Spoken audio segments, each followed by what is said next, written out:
Assalamualaikum warahmatullahi wabarakatuh. Selamat pagi anak-anak, jumpa lagi dengan Ibu pada mata pelajaran kimia. Bagaimana kabarnya hari ini? Semoga dalam keadaan sehat walafiat dan masih semangat ya dalam menuntut ilmu dan mengikuti proses pembelajaran kita pada hari ini. Untuk memulai pembelajaran pada hari ini, alangkah lebih baiknya kita berdoa terlebih dahulu dengan mengucapkan basmalah. Bismillahirrahmanirrahim. Nah, sebelumnya coba kalian perhatikan gambar yang Ibu tampilkan. Di situ ada gambar ikan, daging sapi, daging ayam, kacang-kacangan, dan telur. Jadi, kira-kira apa yang terkandung pada bahan makanan tersebut?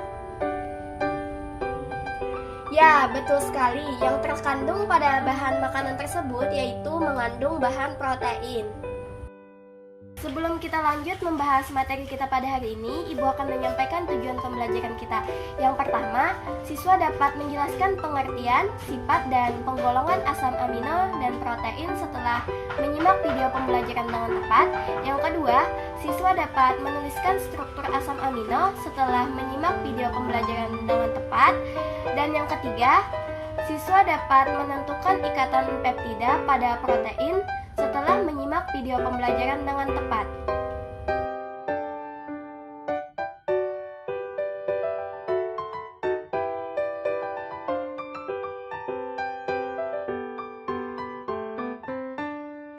Materi yang pertama yaitu tentang pengertian protein.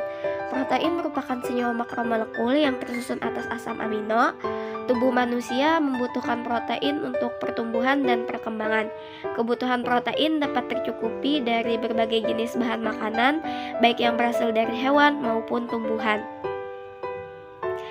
Protein yang berasal dari hewan disebut protein hewani, contohnya itu ada susu dan telur. Protein yang berasal dari tumbuhan disebut protein nabati, contohnya itu seperti kacang-kacangan.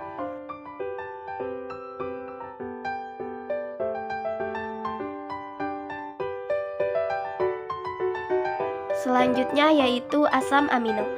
Asam amino merupakan senyawa monomer penyusun protein dengan struktur sebagai berikut.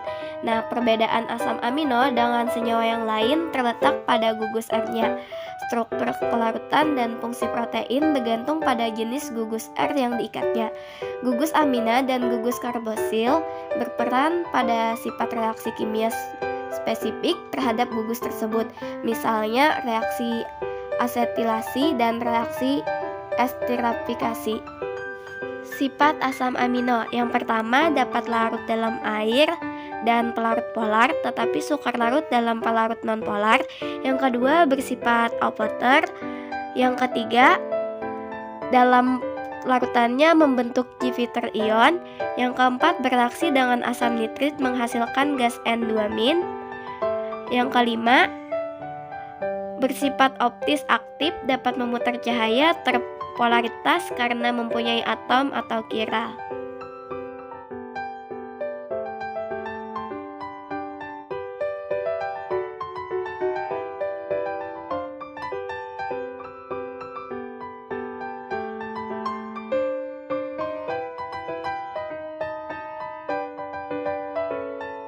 Selanjutnya yaitu penggolongan asam amino. Nah, berdasarkan bentuknya asam amino dalam tubuh dibagi menjadi dua, yaitu asam amino ensial. Asam amino ensial adalah asam amino yang dibutuhkan tubuh tetapi tidak dapat disintesis tubuh dan hanya diperoleh dari tumbuhan. Asam amino ensial berjumlah 10 yaitu valin, leusin, isolesin, tronin, lisin, metonin, fenalalanin, triptofan, histidin, dan arginin.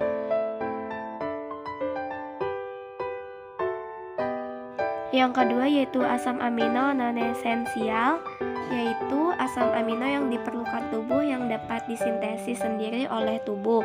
Asam amino itu antara lain glisin, alanin, serin, asam glutamat, tirosin, sintenin, dan prolin.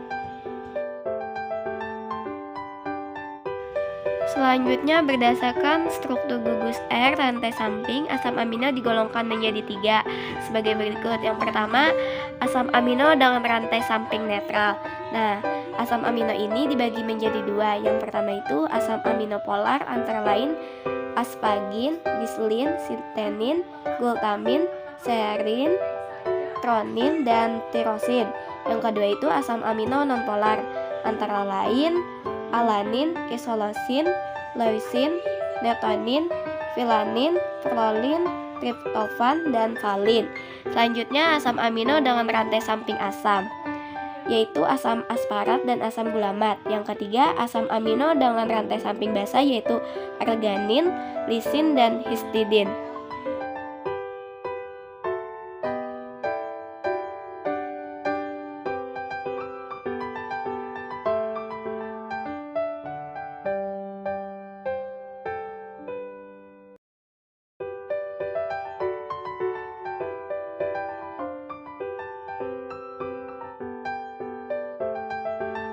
Selanjutnya yaitu protein polipeptida. Protein merupakan polimer dari asam amino yang berikatan dengan ikatan peptida. Nah, dengan demikian protein disebut juga polipeptida. Strukturnya seperti yang Ibu tampilkan. Sifat protein. Yang pertama, membentuk Dwitter ion di dalam air. Yang kedua, dapat mengalami denaturasi akibat pemanasan, perubahan pH, larut organik, gerakan mekanik, dan adanya ion logam. Yang ketiga, jika dilarutkan dalam air, mempunyai viskositas lebih besar daripada air. Viskositas tergantung pada jenis protein, bentuk molekul, konsentrasi, dan suhu larutan. Yang keempat, sebagian besar protein bersifat koloid hidrofil. Dan yang kelima, dapat dihidrolisis menjadi asam amino dan asam encer atau enzim protesa.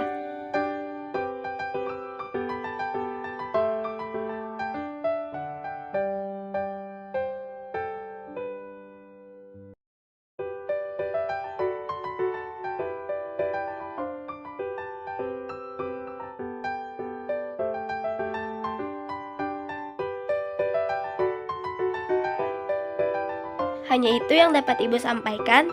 Jadi kesimpulan kita pada materi hari ini, yang pertama itu protein merupakan senyawa makromolekul yang tersusun atas asam amino. Yang kedua, asam amino merupakan senyawa monomer penyusun protein. Perbedaan asam amino dengan senyawa lain terletak pada gugus R-nya, struktur, kelarutan, dan fungsi protein tergantung pada jenis gugus R yang diikatnya. Nah, yang terakhir yaitu protein merupakan polimer dari asam amino yang berkaitan dengan ikatan peptida. Jadi, protein disebut juga dengan polipeptida.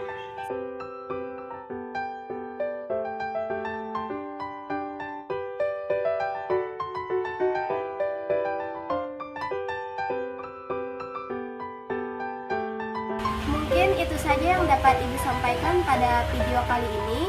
Supaya kalian lebih mengerti lagi mengenai materi protein, Ibu beri kalian latihan soal. Nah, bisa kalian kerjakan di rumah secara individu dan dikumpulkan paling lambat minggu depan. Untuk mengakhiri pembelajaran kita pada hari ini, marilah kita bersama-sama mengucapkan hamdalah. Alhamdulillahirrabbilalamin. Salah hilaf Ibu mohon maaf. Wabillahi taufiq wal hidayah. Assalamualaikum warahmatullahi wabarakatuh.